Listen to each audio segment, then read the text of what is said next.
Olá pessoal, hoje nós vamos falar sobre um livro espetacular que é Brasil, uma economia que não aprende, novas perspectivas para entender o nosso fracasso. Livro do Paulo Gala e do André Roncalha, dois economistas, e esse livro realmente é muito interessante e eu até digo muito relevante. Não à toa, ele ganhou o prêmio do melhor livro de economia de 2021 no prêmio Brasil de Economia do Conselho Federal de Economia. É interessante que esse livro, pessoal, não foi publicado por nenhuma editora. Os autores, embora tenham acesso a editoras, eles têm outros livros publicados, são professores universitários, o Paulo Gala da FGV, o André Roncalha da Unifesp São Paulo. Esse livro eles publicaram a partir do financiamento coletivo, fizeram um crowdfunding e lançaram justamente no ano da pandemia. Ele saiu a primeira edição em 2020 e aí ele logo se esgotou e eles fizeram uma nova reimpressão agora esse ano de 2023 e você só consegue adquirir esse livro no site do Paulo Gala, paulogala.com.br. É o único lugar em que vocês vão poder encontrar esse livro em forma física, embora na Amazon vocês vão encontrar a versão digital dele para Kindle. Então, isso é muito curioso porque eles realmente foram ousados em fazer um livro no fundo de quintal, digamos assim, né? E um livro tão espetacular e relevante. Dito isso, por que esse livro é espetacular e relevante e tudo isso que me chamou a atenção e eu gostei muito desse livro? Esse livro começa que ele tem duas apresentações pequenas, mas tem aqui uma assinada pelo economista Luiz Carlos Bresser Pereira, outra pelo João Sayad e um bom prefácio aqui escrito pelo Luiz Gonzaga Beluso. Então tem aqui basicamente economistas aí de uma tradição desenvolvimentista do Brasil, o qual esses dois economistas, o Paulo Gala e o André Roncalha, se associam. Esse livro é uma reivindicação do pensamento desenvolvimentista para se pensar a história econômica do Brasil do século XX e propor caminhos, direções a partir de 2020, quando o livro foi publicado, né, já num contexto de pandemia, e depois o livro também ele termina com um pós-fácil que eles escreveram agora em 2023 ou 2022 para essa primeira reimpressão. Bueno, esse livro, Brasil, uma economia que não aprende, ele tem essas apresentações que eu falei, um prefácio do Luiz Gonzaga Beluso, então começa com a introdução dos autores, e ele é composto aí por 12 capítulos, mais uma conclusão e ainda o pós-fácio a esta primeira reimpressão.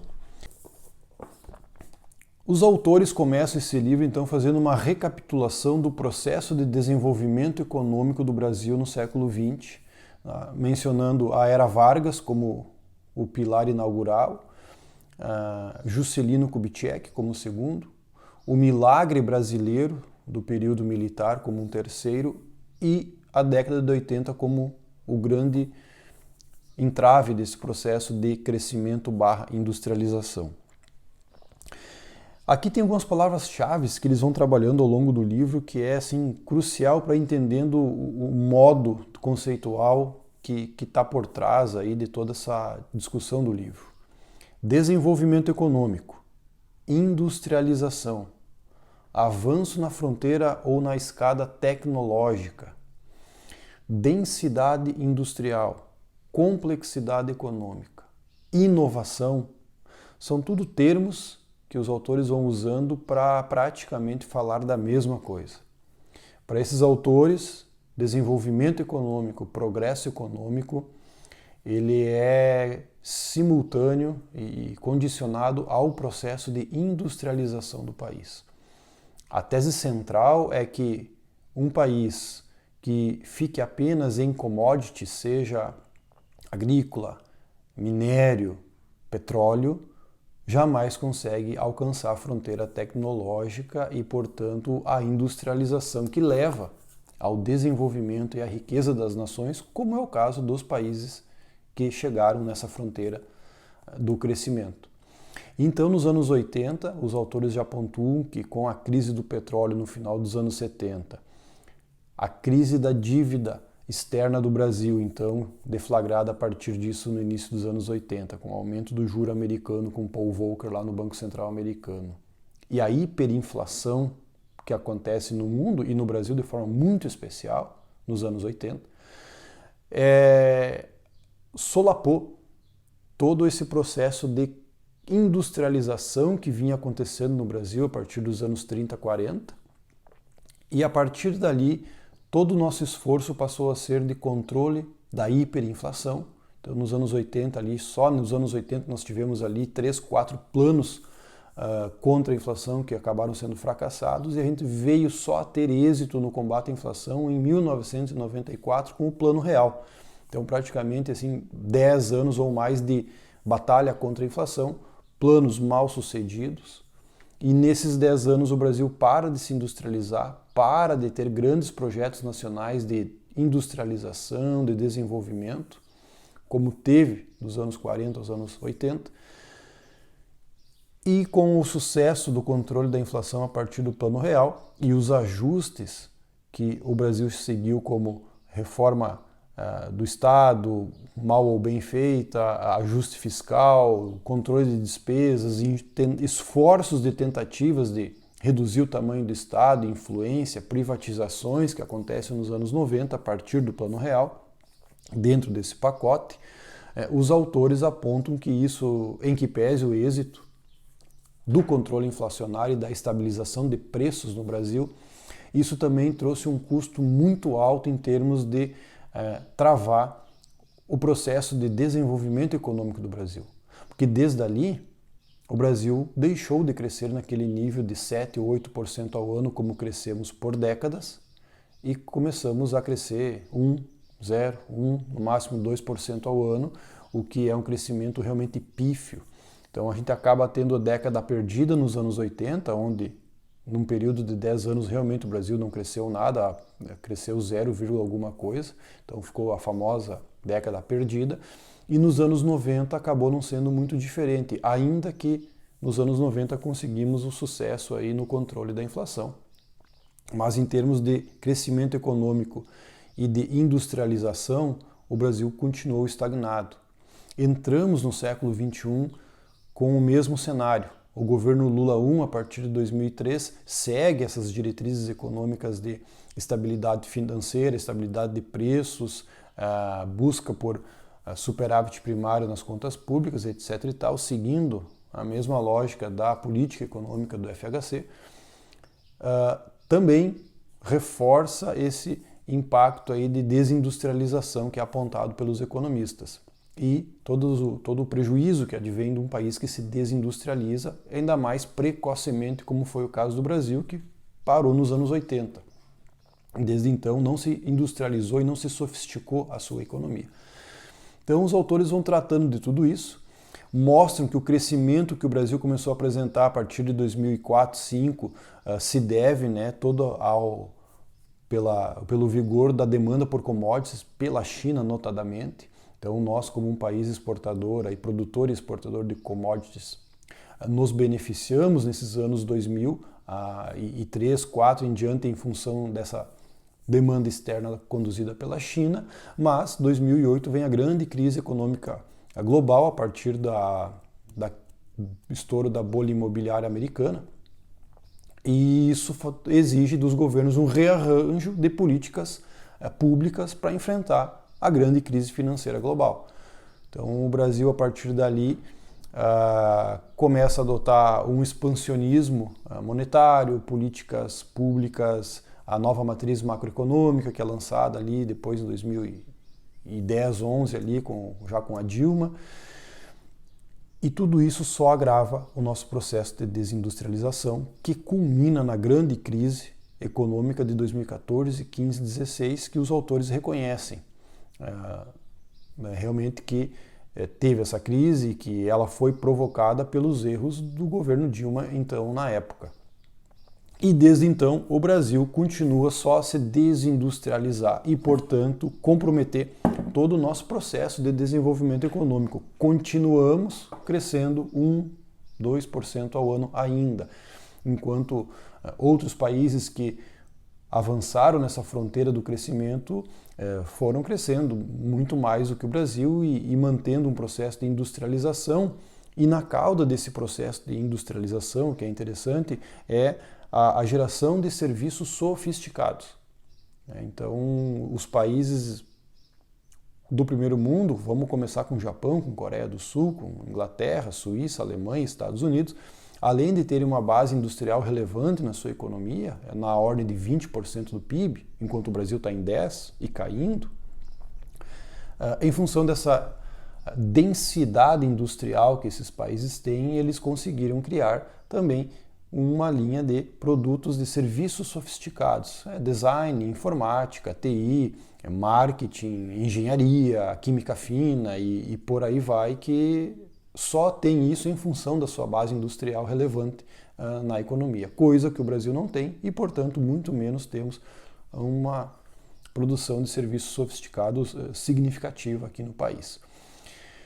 O que mantém o Brasil ainda atrasado em comparação com os países que avançaram com densidade industrial.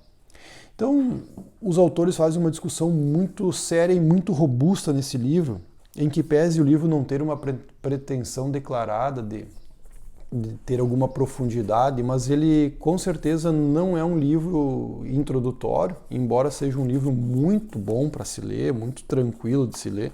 A escrita é muito boa, a narrativa dos autores é muito boa, e ele vai conduzindo nesse sentido e mostrando, no fim das contas, aquela tese que já está no livro do Paulo Gala anterior, de 2017, o livro Complexidade Econômica, que é justamente esse dado de que os países que possuem maior complexidade econômica, ou seja, o próprio processo de industrialização, são os países que atingiram maiores níveis de desenvolvimento econômico. Então isso também está muito bem explicado nesse livro.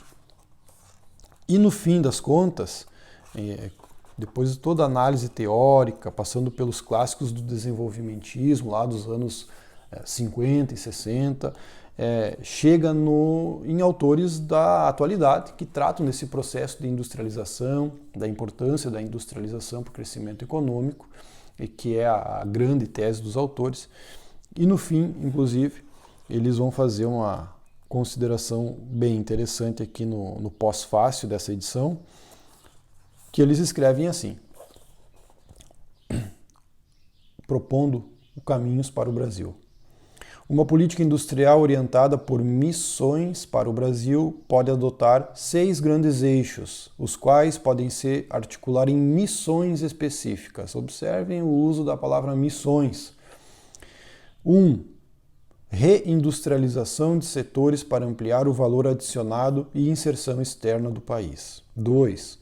Promoção da inovação e progresso tecnológico como valor central da política econômica. 3. Política de emprego e proteção do trabalho. 4. Investimento em infraestrutura humana, cidadania e física, mobilidade urbana, saneamento, telecomunicações, etc. 5. Inclusão digital. E, por fim, 6. Transição verde, ou grande impulso rumo à sustentabilidade. Então, os autores reivindicam aqui a própria ideologia econômica da Mariana Mazzucato. Ela é uma das economistas que influencia bastante eles. E eles falam aqui, propõem 6 missões que não por acaso, exatamente nessa linha foi implantada esse ano pelo governo Lula, lá no Ministério do Desenvolvimento, Indústria e Comércio, que tem o Wallace Moreira como secretário do Ministério, que é um colega do Paulo Gala e do André Roncalho, que está lá conduzindo justamente essa linha sugerida pelos autores. Uma crítica que eu faço a essa abordagem é que os autores, em que pese a linha narrativa, a abstração teórica que permite toda essa reflexão, esse diagnóstico, até a sugestão, é que, infelizmente, nós somos governados pelo PT e seria realmente um ato de ingenuidade admitir que entregue para o PT todo esse poder do Estado de construir política pública, essas missões estatais de desenvolvimento econômico conduzida pelo Estado, sabendo que o PT foi quem foi na história do país em termos de ingerência e roubo e aparelhamento de estatais e do setor público, como foi o caso ali quando estourou 12 anos de PT a partir de 2012, 13, que todo o caos da ingovernabilidade que o PT fez no país, nos jogando numa das maiores depressões econômicas da nossa história. Então, na ideia aqui é muito bom, é muito sólido, é muito relevante. Vários países, ou melhor dizendo, alguns países implantaram essa linha de desenvolvimento econômico com êxito. Está aí Coreia do Sul, está aí Japão, está aí Alemanha, Suíça, mesmo Inglaterra e Estados Unidos, para pegar os originais, os primeiros que fizeram isso, com ativismo estatal junto com o mercado, como os autores propõem aqui. Mas no Brasil do PT seria realmente, na minha opinião, uma ingenuidade presumir que o PT vai ter a idoneidade de conduzir um protagonismo estatal sem, no fim das contas, ferrar com o país, como já fez na primeira oportunidade que eles tiveram de estar à frente do país aí por 13 anos.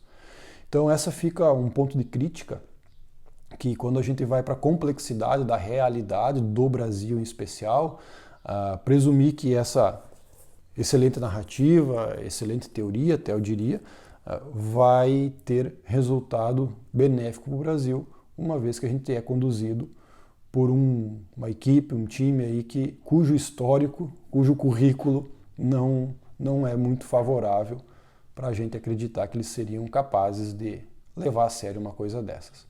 Então é isso, pessoal. Fica a dica e o comentário. É um livro espetacular, tá? Recomendo fortemente. Um dos grandes livros que eu li esse ano. E fica então aqui a sugestão, tá bom, pessoal? Até o próximo.